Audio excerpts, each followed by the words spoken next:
इस कार्यक्रम के प्रायोजक हैं श्री निहाल चंद्र जी जैन, श्रीमती अचरज कुमारी जैन, श्री घेवर चंद्र जी जैन, श्रीमती कल्पना देवी जैन, श्रीमती सुनीता जैन, श्री विनय जैन, श्रीमती पूर्वी जैन, जयपुर, राजस्थान। संयम प्रकाश नाम का ये ग्रंथ है। आचार्य महाराज सूर्य सागर जी साहब द्वारा लिखी है सुंदर रचना। और 1952 में उनका देह विलय हुआ था। आज कुछ कई लोगों ने कई उनकी फ़ोटोग्राफ्स और कई परिचय भेजे। हमारे यहाँ जयपुर के ही हीरा चंद जी वैद साहब हैं, उन्होंने भी बहुत सारे परिचय संबंधी बातें मेरे को भेजी। समाधि दिवस कल हमने कहा था, वो तिथि के अनुसार था, तारीख के अनुसार 15 जुलाई की तारीख बैठती है। 1952 में उनका देह विलय हो गया था। माने पूरे 70 वर्ष उनके देह विलय को हो गए। 70 साल पुरानी, और 70 साल हो गए तो साल 2 साल पहले तो लिखी होगी निश्चित ही। माने 70-72 साल पुरानी ये रचना है जो हमारे सामने उपलब्ध है। बातें बहुत गहरी कहते हैं और यथार्थ कहते हैं। ऐसा नहीं है कि क्रियाकांड में उलझा देवें, चाहे जैसे जो कर लो, चाहे जैसे जो हो जाए, कुछ भी होना ही चाहिए, क्रिया तो करनी ही चाहिए। मैंने अब जैसे परिग्रह त्याग प्रतिमा की चर्चा मैं प्रारंभ कर रहा हूँ, यहाँ से करूँगा अभी, तो उसमें भी असली परिग्रह की चर्चा मुख्य रीति से करिए, अंतरंग परिग्रहों की बात। बोले वो छूटे तो छूटे, ये जो पकड़ वाली जो बात है, नहीं तो सारी दुनिया परिग्रह छोड़ो, दीक्षा ले लो, मुनि बन जाओ, ऐसी बात करेंगे सब क्या? सब इसी तरह की चर्चा करेंगे। जैसे समझ लीजिए, इससे पहले वाली आरंभ त्याग प्रतिमा की बात की, तो आरंभ त्याग प्रतिमा में आरंभ छोड़ने की बातें करेंगे। ये आरंभ छोड़ दिया, वो आरंभ छोड़ दिया, घर बार गृहस्थी, ये काम छोड़ दिया, वो काम छोड़ दिए, व्यापार छोड़ दिया, रोटी नहीं बनाता, खाना नहीं बनाता, झाड़ू पोंछा नहीं लगाता, तो फिर यही है। फिर बाकी बोले ये तो सब नहीं किया क्या ये तो बताओ। मैंने ये तो सब नहीं किया, ये भी नहीं किया, तो फिर जो समय बचा उसमें क्या किया? तो जो बचे हुआ समय है उसमें आत्म आराधना में लगावे, तब तो उसकी सार्थकता है। और अदरवाइज तो फिर वो क्रियाकांड बन करके रह जाता है। और ऐसा क्रियाकांड तो हमने अनंत बार धारण किया है, अनंत बार लिया है। हम कोई क्रियाओं के विरोधी नहीं है, लेकिन क्रियाओं में उलझे रहने के विरोधी जरूर हैं। यदि कोई व्यक्ति इन क्रियाओं में धर्म मान करके बैठ गया तो हम उसके कट्टर विरोधी भी हैं, समझ लेना आप। माने हम शुभ भाव के विरोधी नहीं हैं, हम पुण्य के विरोधी नहीं हैं, हम धार्मिक क्रियाओं के विरोधी नहीं हैं, लेकिन वो जो धर्म बन करके बैठ गया है ना, उसके तो घोर विरोधी हैं, ये समझ लेना। उसकी वजह से, उसके धर्म बन जाने की वजह से असली चीज चली गई। नरेश जी लोहाड़िया साहब, असली चीज ही गायब हो गई है। गलत चीज धर्म बन करके बैठ गई है, धर्म की खोज खो गई है, इतिश्री हो गई। लोग उसी में धर्म मान करके बैठ गए और ये समझ लिया कि हमने तो कर लिया, बहुत धर्म कर लिया हमने, और क्या करेंगे इससे ज़्यादा? 4-4 घंटा तो धर्म कर रहा हूँ, इससे ज़्यादा क्या प्राण दूंगे क्या मेरे? ऐसी बातें करते हैं लोग। भानेंद्र जी बगड़ा साहब, बोलो अब लोगों को जो लग रहा है, मैं वो बातें आपसे कह रहा हूँ, क्या सोचते हैं, क्या करते हैं।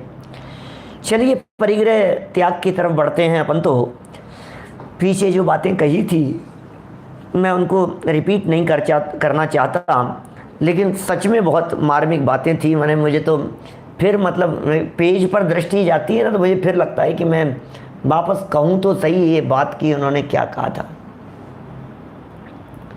ऐसा कह दिया, ऊंची दुकान फीके पकवान नहीं होने चाहिए, ऐसा लिखा इन्होंने, ऐसा लिख दिया स्पष्ट शब्दों में।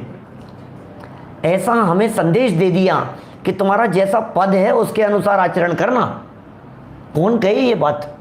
भूमिका के अनुसार आचरण करने की बात हर व्यक्ति कहे, तुम तो आचरण करो, तुम तो आचरण करो। भूमिका कौन देखता है? अरे तुम तो उतारो कपड़े, तुम तो ले लो, तुम तो कर लो, तुम तो हो गया। संयम अच्छा है, संयम अच्छा है। अरे लेकिन वो संयम है ही नहीं ना। जैसे दुनिया संयम समझ रही है, वो संयम है नहीं ना। संयम होता तब तो घणे ही कर लो। हम कोई उसके संयम के विरोधी कैसे हो सकते हैं? हम संयम प्रकाश चला रहे हैं और संयम के विरोधी हो, ऐसा कैसे होगा? धर्मचंद जी साहब बोलो। संयम की प्रेरणा दे रहे हैं, संयम प्रकाश ग्रंथ चला रहे हैं, श्रावकों में संयम की बात कर रहे हैं, श्रावकों के जीवन में संयम होना चाहिए ये बात कर रहे हैं। हेमचंद जी साहब, माने ये जो बात है इसके बारे में गंभीरता होनी चाहिए या नहीं, अपने को पता होना चाहिए या नहीं। दुनिया कहेगी लो ये तो आचरण के विरोधी, ये तो क्रिया के विरोधी, ये तो संयम के विरोधी है। संयम का विरोधी होकर के क्या संयमी बनाना है, नरक में जाना है? ऐसा नहीं हो सकता। लेकिन ऊंचा पद लेकर के नीची क्रिया मत करना। नीचा पद जो हो कोई बात नहीं, नीची अवस्था के अंदर उच्च आचरण करना एज ए प्रैक्टिस, अभ्यास के तौर पर यदि आप करते हैं तो बहुत अच्छी बात है। ऐसा किया जाना चाहिए, किया जा सकता है। और कल तो कितनी तरह की बातें बतला दी यहाँ। मैं तो वो कल जो मैंने कही थी नियम सार की 5वीं पूजन की जयमाला, वो 4थी पूजा की जयमाला में है एक्चुअल में वो प्रकरण। नियम सार विधान की 4थी पूजन की जयमाला के अंदर वो प्रकरण है जो उपयोगी प्रकरण है, ध्यान देने योग्य। क्योंकि महाराज साहब ने ये कह दिया आरंभ त्याग प्रतिमा वाला मकान नहीं बना सकता। अब मकान तो नहीं बना सकता तो दुकान बना सकता है क्या? दुकान तो नहीं बना सकता तो धर्मशाला बना सकता है क्या? नहीं दे सकता। ये लिखा ना यहाँ, ये सब बातें लिखी है इन्होंने यहाँ। अनुमोदना नहीं कर सकता, बना नहीं सही तो 8वीं प्रतिमा वाले की है। इसका मतलब 8वीं प्रतिमा वाला नहीं कर सकता तो 9वीं प्रतिमा वाले के तो और रिस्ट्रिक्शन लग गए, 10वीं 11वीं प्रतिमा वाले के तो और हो गए, और मुनि भूमिका में तो और ज्यादा हो गए। क्या देखिए क्या कह रहे हैं, वो पेज नंबर निकालिए 673 नंबर पेज, रत्नकरण श्रावकाचार का 145 नंबर के श्लोक से चर्चा चल रही है। बाह्येषु दशसु वस्तुषु ममत्व मुत्सृज्य निर्ममत्वरत हैं, स्वस्थ हैं, संतोष परे हैं, परिचित परिग्रहाद्विरत हैं। रत्नकरण श्रावकाचार्य 145 नंबर श्लोक। क्या लिख रहे हैं? धन धान्य आदि 10 प्रकार के संपूर्ण परिग्रह से ममता छोड़कर, परिग्रह छोड़कर नहीं, धन धान्य आदि परिग्रह छोड़ करके नहीं, परिग्रह तो छूट ही जाएगा। जिस परिग्रह की बात कर रहे हैं वो परिग्रह तो छूट ही जाएगा। और ममत्व छोड़कर स्वस्थ तथा संतोष युक्त निर्ममत्व में जो लीन हो जाता है, वह ली हुई 8 प्रतिमाओं को विधि पूर्वक पालता हुआ धर्मात्मा श्रावक राग द्वेष आदि अभ्यंतर परिग्रह है और क्षेत्र वास्तु आदि बाह्य परिग्रह में से आवश्यकतानुसार वस्त्र पात्रों के सिवाय शेष परिग्रह को त्यागने योग्य जान मन वचन काय तथा कृतकारित अनुमोदना कर 9 कोटि व 6 कोटि से त्यागता है और संतोष धारण करता है तथा शीत उष्णता की वेदना दूर करने के वास्ते अल्प मूल्य के पात्र वस्त्र को छोड़कर सर्व प्रकार के धन संपदा का त्याग करे, वही परिग्रह त्याग प्रतिमाधारी श्रावक कहलाता है। बड़ा पैराग्राफ था और 6, 7, 8 लाइनें लगातार मैं नॉन स्टॉप पढ़ गया, और जब मैं लगातार ये पढ़ गया तो बहुत सारे लोगों के तो बहुत सारी बातें उपयोग से निकल गई होगी। ठीक है ना? अभी यहाँ जो बात कह रहे हैं इन सब बातों को ज़रा धीरे धीरे अपन तोड़ तोड़ करके थोड़ा थोड़ा सा पढ़ने की चेष्टा करते हैं। देखिए, पहला पॉइंट तो हो गया धन धान्य आदि बाह्य परिग्रहों में ममत्व छोड़ देवे। एक बात, ममता छूटी, वो असली चीज़ है। और फिर संतोष हो गया, निर्ममत्व में लीन हो गया अपने स्वभाव में। अच्छा, और 8 प्रतिमाएं जो पहले ली थी, उन 8 प्रतिमाओं को विधि पूर्वक पाल रहा है, उसमें किसी तरह का चक्कर नहीं है। 8 प्रतिमाएं जो पूर्व में ली गई हैं उन्हें विधि पूर्वक पालता हुआ धर्मात्मा श्रावक राग द्वेष अभ्यंतर परिग्रह, ये मूल परिग्रह है। अकेला अंत ऐसा नहीं, कोई व्यक्ति ऐसा नहीं कह सकता मैं तो अंतरंग से परिग्रह को छोड़ देता हूँ, बाहर परिग्रह तो ठीक है, सो है सो है। क्या राग द्वेष नहीं करना है ना, असली चीज़ तो वही है ना। तो घर में रहे क्या फ़र्क पड़ गया, परिवार में रहे, बाल बच्चों के साथ में रहे, संपत्ति धन दौलत वैभव, अरे भाई ममत्व नहीं है अपने तो, बस ठीक है जो आ रहा है जो आ रहा है। दुकान पे बैठते हैं पंडित जी लेकिन निर्ममत्व भाव से, क्या ग्राहक आ रहे हैं जा रहे हैं कोई दिक्कत नहीं है, लेकिन निर्ममत्व भाव से। क्या कितना कितना सरल है, रंच मात्र नहीं है। कोई शब्द यदि आप लोगों को कठिन लगता हो कहीं तो आप प्रश्न करेंगे तो मैं उस शब्द को और विशेष खोलूंगा। लेकिन ये कह रहे हैं संतोष रखें, राग द्वेष नहीं हो और 8 प्रतिमाओं का पूरी तरह से पालन करें। ठीक है, इतना ही नहीं, राग द्वेष तो छोड़े ही, अभ्यंतर परिग्रह तो, और बाहर में क्षेत्र वास्तु वगैरह जो बतलाए हैं ना, परिग्रह हैं 10 परिग्रह हैं, उनको भी छोड़े, तब जाकर के परिग्रह त्याग प्रतिमा वाला होगा। तो फिर साहब परिग्रह त्याग प्रतिमा वाला तो मुनि हो जाएगा, क्यों? परिग्रह त्याग प्रतिमा वाला तो महाराज हो जाएगा ना वो तो, क्योंकि सब कुछ छोड़ दिया उसने। कि नहीं नहीं नहीं, ऐसा नहीं है।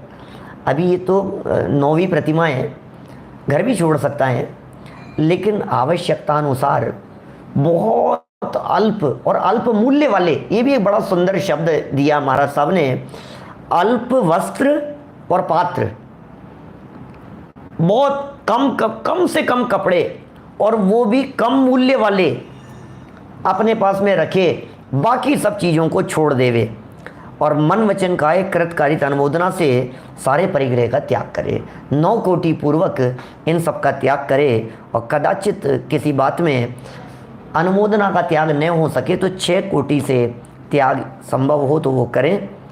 शीत उष्ण की वेदना को दूर करने के वास्ते थोड़ा कपड़ा रख लिया तो रख लिया, सर्दी है थोड़ा एक आध वस्त्र कपड़ा है, गर्मी है तो पतले वस्त्र रखेगा, सर्दी है तो मोटे वस्त्र रखेगा, पहन लेगा, दुपट्टा रख लेगा साथ में ओढ़ने के लिए, जो उसके लिए संभव होगा वो, बाकी सबका उसने त्याग कर दिया है। धन संपदा का त्याग करे और परिग्रह त्याग प्रतिमाधारी श्रावक कहलाता है। बना करके नहीं खाएगा, बिल्कुल बना करके नहीं खाएगा। आरंभ त्याग वाले नहीं बना करके खाने का त्याग कर लिया था, आरंभ त्याग प्रतिमा वाला भी आरंभ नहीं करता है। फिर परिग्रह के 10 भेद कौन से हैं उन्हें ये बतलाते हैं। क्षेत्रम वास्तु धनम धान्यम द्विपदम च चतुष्पदम शयनासनम च यानम च कुप्यम भांडमिति 10। क्या बात कह रहे हैं यहाँ, देखिए अर्थ, 9वीं प्रतिमा का धारक, जिसके ये 9वीं प्रतिमाएं हैं, ऐसा धारक उक्त 10 प्रकार के बाह्य परिग्रह का त्यागी हो। क्या 9वीं प्रतिमा का धारक 10 प्रकार के जो बाह्य परिग्रह कहे हैं उनका त्यागी हो तथा अभ्यंतर परिग्रह का विचारक होता है। भाई अभ्यंतर तो पूरी तरह से तो भगवान बनेंगे तब छूटेंगे राग द्वेष आदि तो अभी मुनि भूमिका में ऐसा थोड़ी नहीं कि उनके संज्वलन जन्य तो है ही ना, क्रोधमान मायालोभ भी है संज्वलन संबंधी। तो अभी जितने हैं उतने हैं, तो जितना छूटा उतना छूटा विचारक होता है उनके संबंध में। भगवान उमा स्वामी ने इसका ही नए भेद रूप खुलासा किया है। अब इस 10 प्रकार के परिग्रह का खुलासा करते हैं। अब ये 10 प्रकार के परिग्रह कौन कौन से हैं वो यहाँ बताते हैं, जिनका इसने त्याग कर दिया है। माने 10 प्रकार के परिग्रहों को इसने जो छोड़ा है वो किन किन बातों को छोड़ दिया है परिग्रह त्याग प्रतिमा वाले। देखिए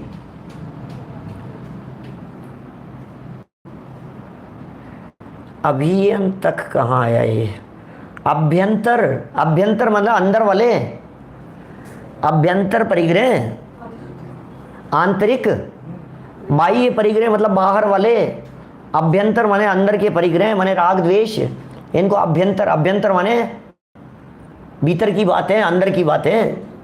तो ऐसे अंतरंग परिग्रह के लिए यहाँ अभ्यंतर परिग्रह शब्द का प्रयोग किया है। और तो मुझे तो लगा ही नहीं था कि अभ्यंतर भी शब्द कठिन लगेगा। तो चलिए खैर आगे 10 के नाम गिनाते हैं। देखिए क्षेत्र, सबसे पहले परिग्रह का नाम है क्षेत्र, क्षेत्र छोड़िए। फिर बाग, क्षेत्र क्या है, बाग बगीचा, इसको भी क्षेत्र कहते हैं। अनाज पैदा होने के खेत आदि हैं उनको भी क्षेत्र कहते हैं।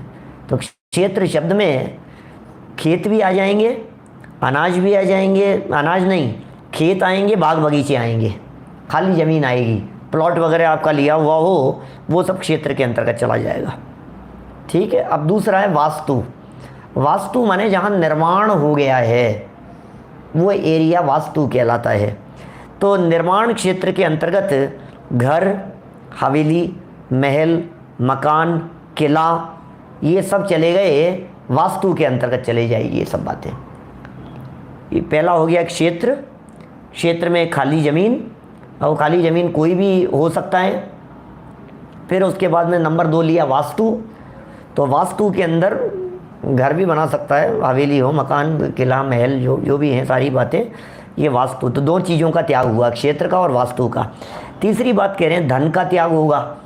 मतलब धन में क्या क्या बातें हैं, सोना चांदी, गहने, रुपया, पैसा, मुद्रा, सबका त्याग हो जाएगा। इसका मतलब परिग्रह त्याग वाले के पास में पैसा नहीं हो सकता।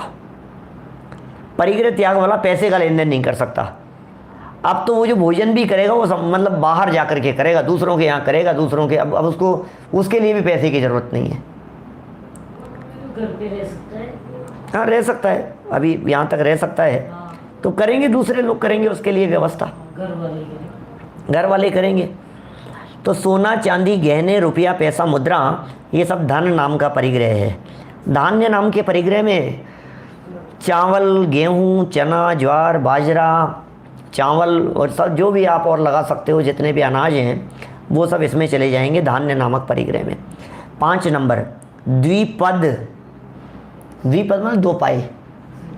2 पाई कौन कौन हो सकते हैं, नौकर चाकर, दासी दास। इतना ही नहीं, ये कह रहे मुनीम भी नहीं, मैनेजर वो भी तो नौकर ही है आपका। मुनीम जी है आपके, नौकर नहीं सब, सर्वेंट नहीं सब हमारे यहाँ कोई भी, लेकिन हमने एक मैनेजर रख रखा है। तो वो मैनेजर हो, मुनीम हो, नौकर चाकर हो, क्या टहलवे होते हैं, टहलवे पुरुष, वो स्त्री आदि। तो ये सब जो हैं द्विपद के अंत, मतलब जिनके 2 पाँव हैं जी, कुल मिलाकर के 2 पैर वाले जितने भी हैं वो सब इसके अंदर शामिल हो जाएंगे। नहीं, स्कूटर मोटरसाइकिल भी अपन इसमें क्या कर सकते हैं, वैसे यान नाम का एक अलग परिग्रह है, तो वो फिर उसमें वो अलग आ जाएगा। इसमें यहाँ द्विपद हो गए। फिर नंबर है चतुष्पद का। अब चौपाए की चर्चा कर रहे हैं। पद यानी पैर है ना, तो द्विपद माने 2 पैर वाले, और चौपाया मतलब 4 पैर वाले। चतुष्पद चौपाए हैं। गाय, भैंस, घोड़ा, ऊंट, हाथी आदि जितने भी पशु हैं, ये सारे पशु हो गए चतुष्पद चौपाए। चौपाए जानवर भी मैंने रख लेते हैं, घरों में होते हैं, अपने लिए होते हैं। अपना ऊँट है, अपना हाथी है, अपना घोड़ा है, अपनी गायें हैं, भेड़ बकरियां भी होती है, लोग पालते हैं। पुराने ज़माने में तो बहुत हुआ करता था। फिर 7 नंबर पर हैं शयनासन। अब शयनासन का अर्थ तो अपन वही समझते थे, बस इतना ही, गद्दा नहीं हो, पलंग नहीं हो, लेकिन इन्होंने और भी कई बातें ले ली। तख्त भी नहीं हो, मेज भी नहीं हो, कुर्सी भी नहीं हो, पाटा भी नहीं हो, मुड्डी भी नहीं है। माने आप सोचो कितनी मतलब बारीकी बातें करते हैं जी, सोचते हैं, विचारते हैं उसके बारे में। किसी को देखा होगा समाज में तो उन्होंने देखा होगा कि भाई शयनासन तो नहीं, त्याग रखा है, परिग्रह त्यागी हो गए, अब ये कुर्सी रखता है। कुर्सी नहीं रख सकते, कुर्सी नहीं हो सकती आपके, कुर्सी पे नहीं बैठ सकते। कुर्सी परिग्रह कैसे होगा। और तख्त वगैरह भी बोले शयनासन के अंदर तख्त भी नहीं होगा, मेज नहीं होगी, पाटा भी नहीं होगा, मुड्डी नहीं होगी, ये सब नहीं होंगे। फिर इसके बाद में यान, 8वें नंबर का परिग्रह। यान क्या क्या है, पालकी, नालकी, पिंजरा, बग्गी, मोटर, तांगा, विमान, जो सब ये सब इनमें नहीं बैठेंगे। विमान क्या होता है, इधर जो है ना बुंदेलखंड साइड में कई जगह पर विमान निकलते हैं, जिनको अपन कहते हैं ना सवारी निकलती है, जिनको अपन कहते हैं ना ये पालकी निकलती है अपने, हाँ क्या कहते हैं, सग्गड़। तो वो सग्गड़ में सवारी अलग है। अभी तो समझो आप अपने जैसे श्री जी का वो निकलता है ना, वो क्या रथ, एक तो हो गया रथ, और दूसरा हो गया उसको ऐसी पर लेकर के चल रहे हैं कंधे पर ही, पालकी। तो पालकी निकल रही है। अभी ये जो है इधर बुंदेलखंड में बहुत जगह पर मैंने देखा सुना भी, वहाँ भी वो कहते हैं विमान जी निकल रहे हैं, तो उनको विमान नाम दिया जाता है। तो बोले विमान निकल रहे हैं, तो ये विमान जी के अंदर आप लेकर के जा रहे हैं किनको? भगवान जी को ले जा रहे हो विमान में बैठा करके। तो विमान में भगवान जी जा रहे हैं, तो जैसे भगवान पंच परमेष्ठी है पूजे हैं, वैसे हम भी हैं, हम भी बैठ जाते हैं उसमें। तो बोले ये नहीं चलेगा भैया, तुम बैठ करके नहीं चल सकते उसमें, तुम्हें तो पैरों से ही चलना पड़ेगा।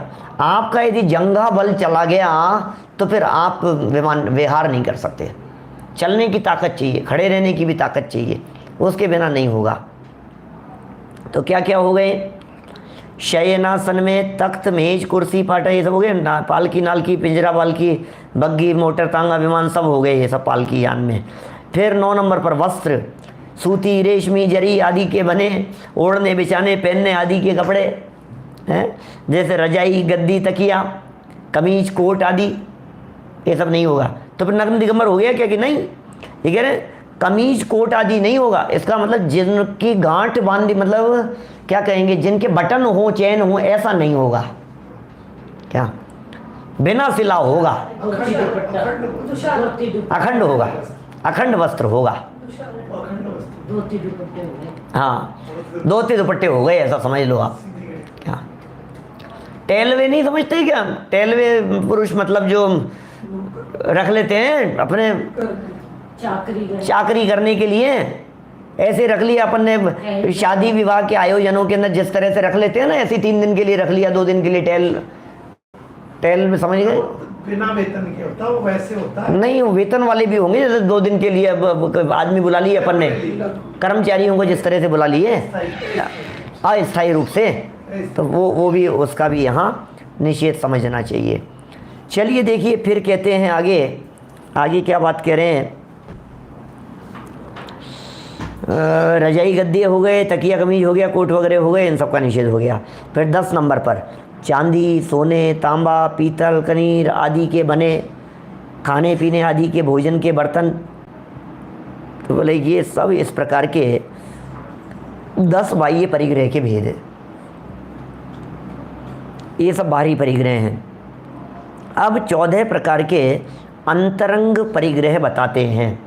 अंतरंग परिग्रह माने अभ्यंतर परिग्रह की बात करते हैं, अब अंदर से बात कर रहे हैं। वो अभ्यंतर परिग्रह क्या क्या हैं? मिथ्यात्व वेद हास्यादि षट कषाय चतुष्टयम राग द्वेषौ च संगास्यु अंतरंगाश चतुर्दश। 14 अंतरंग परिग्रहों के नाम हैं। और अंतरंग भी परिग्रह होते हैं, दुनिया तो जानती नहीं है, क्या कहें। माने ऐसा ही है। 1 नंबर पर मिथ्यात्व। अब दुनिया में लोगों को ये पता है क्या कि ये मिथ्यात्व भी परिग्रह होता है? क्या बोलो? मिथ्यात्व की बात है, कौन जानता है कि मिथ्यात्व भी परिग्रह और मिथ्यात्व भी छोड़ना है हमारे को। फिर कहा स्त्री वेद पुरुष वेद नपुंसक वेद हास्य रति अरति शोक भय जोप्सा क्रोध मान माया लोभ माने राग द्वेष, ये अंतरंग परिग्रह हैं। दुनिया इन परिग्रहों को परिग्रह नहीं समझ रही है। ये एक बहुत बड़ा एक खेद की बात है कि इनकी तरफ तो किसी का ध्यान ही नहीं है। जितने परिग्रह त्यागी मिलेंगे आपको, उनमें से किसी से पूछो आप कि आपने थोड़ा गुस्सा कम किया क्या, क्रोध आदि कशाएं छूटी क्या। खेल खिला करके किसी भी, दादा ने तो ऐसा लिखा आकिंचन्य धर्म के प्रकरण में, किसी भी त्यागी व्रति को खिलखिला करके हंसते हुए देख लो आप, उनको लगता ही नहीं कि हास्य भी परिग्रह। इस कार्यक्रम के प्रायोजक हैं श्री निहाल चंद्र जी जैन, श्रीमती अचरज कुमारी जैन, श्री घेवर चंद्र जी जैन, श्रीमती कल्पना देवी जैन, श्रीमती सुनीता जैन, श्री विनय जैन, श्रीमती पूर्वी जैन, जयपुर राजस्थान।